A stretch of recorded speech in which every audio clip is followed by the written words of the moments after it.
اللہ اللہ اللہ اللہ اللہ نے صرف پیسہ ہی بنایا، اپنی اولاد کو دین نہ بتایا. تو ہمارے بہت بچے ڈرگز کے کاروباری بن گئے، تو جیلوں میں پڑے ہوئے ہیں کچھ اس میں. تو میں مقامی لوگوں سے کہا یار مجھے کسی جیل میں، چونکہ میں یہاں بھی جیلوں میں جاتا ہوں بیان کرنے کے لیے، یا مجھے کسی جیل میں لے جاؤ، میں وہاں ان بچوں سے بات کروں گا. تو پریسٹن جیل میں لے گئے مجھے. تو وہاں ہم نے مسلمانوں کو اکٹھا کیا، کوئی انڈیا کے بھی تھے، پاکستان کے نوجوان زیادہ تھے. کیسز سارے یہ ڈرگز کے تھے، ایک دو کیس کوئی اور تھے لیکن زیادہ یہی نشہ بیچنے کے چکر میں تھے. تو میں نے ان کو بٹھا کے بات کی، ان سے توبہ کروائی، بڑے خوش ہوئے وہ. پھر انہوں نے کہا جی ہم آپ کو جیل کا وزٹ کرواتے ہیں. میں نے کہا دکھاؤ بھائی، پاکستان کی جیلیں بھی دیکھی ہیں، وہاں کا نظام بھی دیکھا ہے. میں جب یہاں جاتا ہوں جیل میں تو وہ جو یہاں سمنا جیل ہوتا ہے اس کے لیے پورا وہ گارڈ آف آنر ہوتا ہے، سپاہی ہوشیار باش. ان کا سمنا جیل آیا اکیلا، کوئی آدمی ساتھ ہی نہیں. اتنی طاقتور حکومت کو سمنا جیل اکیلا آ کے ہمیں آ کے ملا اور ہمیں دعوت دی کہ آپ آج ہمارا تھوڑی مصروفیت ہے، آپ دوبارہ تشریف لائیں اور ہمارا جیل وزٹ کریں. وہ چلا گیا تو مجھے بتایا گیا کہ یہ تو سمنا جیل صاحب. تو میں کہا بھی ساڈا آمدہ تھڑ تھلی مت جاندی، یہ کون ہے؟ آ کے لگ ٹپ بھی گیا تو پتہ ہی نہیں لگا کس دن. تو انہوں نے جیل دکھائی تو کوئی 850 کی کیپیسٹی تھی اور اس میں 650 قیدی تھے، یعنی اس سے کم رکھے ہوئے تھے. اور ایک کمرے میں 2، اسی میں ٹوائلٹ، اسی میں بیسن گرم ٹھنڈا پانی، اسی میں ٹی وی، اور اسی میں ان کے لیے نیٹ کی سہولت، ہر چیز. اور ہر قیدی کے لیے کوئی نہ کوئی پروفیشن سیکھنا ضروری. بہت سے شعبے بنے ہوئے دکھائے انہوں نے جس میں وہ کام کر رہے تھے. گورے بھی تھے اور ہمارے انڈین پاکستانی بھی تھے، انڈین بھی تھے، بنگالی کوئی نہیں دیکھا. اس کے بعد ہمیں وہ کچن لے گئے. ان کا جو کچن تھا وہ ہمارے 5 سٹار ہوٹلز کے کچن سے زیادہ صاف ستھرا، اور وہ چپس بن رہے تھے قیدیوں کے لیے. اور دوپہر اور رات کے کھانے میں 5 قسم کے کھانے ہوتے ہیں، 5 قسم کے. اور حلال کے لیے دیگ الگ ہے، پتیلے الگ ہیں، پلیٹیں الگ ہیں، حتیٰ کہ وہ چمچ جس سے سالن نکالا جاتا ہے وہ چمچ بھی الگ ہیں، حلال، مسلمانوں کو حلال پرووائڈ کرنے کے لیے. اور پھر انہوں نے ہمیں ایک ہاٹ پاٹ دکھایا اتنا سا، وہ 150 پاؤنڈ کا تھا. وہ ہاٹ پاٹ کو 25,000 روپے کا ہاٹ پاٹ، کہ یہ اس میں مسلمانوں کے لیے رمضان میں ان کو سحری اور افطاری کا کھانا گرم ملے، یہ ہاٹ پاٹ بنایا گیا.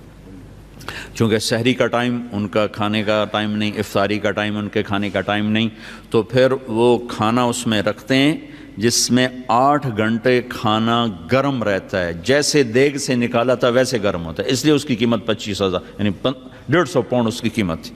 جتنے مسلمان قیدی ہیں اتنے ہاٹ پاٹ اس میں ہوں گے. وہ روزہ رکھیں نہ رکھیں ان کی سردردی، ان کی طرف سے ان کو وہ گرم کھانا ملے گا، سحری میں بھی افطاری میں بھی. جس دیگ میں کھانا تیار ہو رہا تھا وہ 9,000 پاؤنڈ کی دیگ تھی، یعنی کوئی 16 لاکھ کی وہ دیگ تھی. میں نے کہا یہ کیا بلا ہے کہ 9,000 پاؤنڈ کی دیگ. ان نے کہا جی بس اس میں کچھ کرنا نہیں پڑتا، کھانا بنانے والے کو ڈال دیتے ہیں سب کچھ، اور جب زیادہ کوانٹٹی ہو تو نیچے سالن کھانا لگ جاتا ہے، گوشت لگ جاتا ہے، سبزی لگ جاتی ہے. تو اس میں یہ خصوصیت ہے کہ اس میں لگتا کچھ نہیں ہے، اپنے آپ ہی ہر چیز تیار کر کے آٹومیٹک ہے، ڈال کے وہ فارغ ہو جاتے ہیں اور کھانا تیار ہو جاتا ہے، آگے تقسیم کر دیتے ہیں. اور پیچھے انہوں نے ہمیں وہ دکھائے ان کے جو فریج اور فریزرز اور جہاں سے کچا میٹیریل آتا ہے، وہ اتنا تنکا بھی مجھے نظر نہیں آیا، اتنا ٹیشو پیپر نظر نہیں آیا، صاف ستھرے. سب سے عجب بات جو آپ کو بتانے والی تھی کہ کسی جیل کے افسر کو اجازت نہیں کہ قیدی کو انگلی بھی لگائیں، وہ چاہے گالیاں دیں، چاہے پتھر ماریں، چاہے ان کو برا بھلا کہیں، ان کو اف کرنے کی بھی اجازت نہیں. ساڑھے تو لمحے پا کے فنائیاں پھیر دیں. اور باقاعدہ ٹی وی کیمرے لگے ہوئے ہیں کہ چیک کیا جا رہا ہوتا ہے کہ کوئی کسی کو بے عزت تو نہیں کر رہا، ہاتھ تو نہیں اٹھا رہا۔ پھر ان کو خرچہ الگ ملتا ہے، ماہانہ خرچہ ہفتہ واری خرچہ ملتا ہے، کچھ پاؤنڈ بتایا انہوں نے، مجھے یاد نہیں رہا۔ ایک بہت خوبصورت اس سے اتنا بڑا ڈپارٹمنٹل سٹور تھا، اتنا بڑا جتنا یہ آپ کا ہال ہے، صاف ستھرا، ضروریات زندگی کی ہر شے مہیا۔ جس مذہب کے لوگ ہیں ہر مذہب کا عالم آ کر ان کو آ کے تعلیم دیتا ہے۔ اگر کسی مذہب کا ایک سکھ جیل میں تھا تو اس کے لیے ان کا عالم ہفتے میں ایک دفعہ آ کر ان کو تعلیم دیتا اور وہ اس کی تنخواہ گورنمنٹ دیتی۔ ایک یہودی ہے، ایک ہندو ہے، ایک بدھ ہے، عالم آئے گا۔ مسلمان زیادہ ہیں تو ان کے 2 عالم آتے تھے، جمعہ میں پڑھانے والے، نماز پڑھانے والے، ان کو پریچ کرنے والے وہ آتے تھے۔ تو میں نے وہاں اپنے ساتھیوں سے کہا جس قوم کے یہ اخلاق ہوں انہیں ہم نعرہ تکبیر سے فتح کرنا چاہتے ہیں، ہم بھی کیسے دیوانے کہ ظلم و ستم سے بھرے ہوئے، فرعونیت سے بھرے ہوئے، اور ہم چاہتے ہیں کہ ہم میدان مار لیں خالی نعرہ تکبیر۔ جو قیدیوں کے ساتھ یہ سلوک کر رہے ہوں، باہر ان کا کیا سلوک؟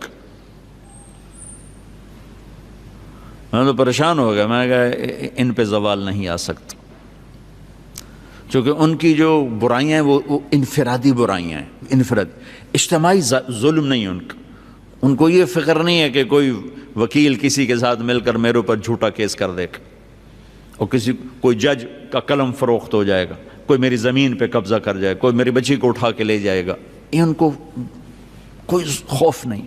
اجتماعی انفرادی نافرمانیاں ہیں، اور انفرادی نافرمانیوں پہ اتنی جلدی پکڑ نہیں آتی جتنی اجتماعی نافرمانیوں پہ آتی۔